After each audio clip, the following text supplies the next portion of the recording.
Crescent Film.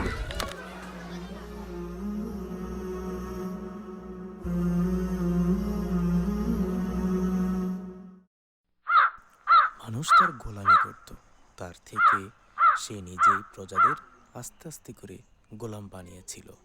সেই ক্ষেত্রে আমরা তাকে দেখতেই পারতাম না। তখনকার যুগ ছিল খুবই জঘন্য। ভাইয়া আসসালামু আলাইকুম। ওয়ালাইকুম আসসালাম ওয়া রাহমাতুল্লাহি ওয়া বারাকাতুহু। মাদ্রাসা ছুটি হয়েছে তোমার? কখন ছুটি হয়েছে? মাত্রই ছুটি হলো। এত সময় লাগে আসতে? ভাইয়া আজকে দেরি হয়েছে কেন জানো? না তো, কেন? আজকে আমাদের একজন হুজুর এসেছে। উনি এসে আমাদেরকে অনেক কথা বলেছে। কি কথা বলেছে সে? একজন শহীদের গল্প শুনিয়েছে আমাদেরকে। হ্যাঁ, শহীদের গল্প? কিন্তু কোন শহীদের গল্প শুনিয়েছে তোমাদেরকে? শহীদ উসমান হাদির কথা বলেছে ভাইয়া। জানো ভাইয়া, শহীদ উসমান হাদি একজন ইনসাফিও মানুষ ছিলেন।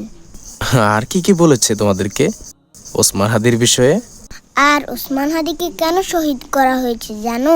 কারণ ওসমান হাদি ইনসাফ এবং রাষ্ট্রের ভালো চেয়েছে বলে, মানুষের ভালো চেয়েছে বলে তাকে খুনিরা শহীদ করেছে। বুঝেছো ভাইয়া?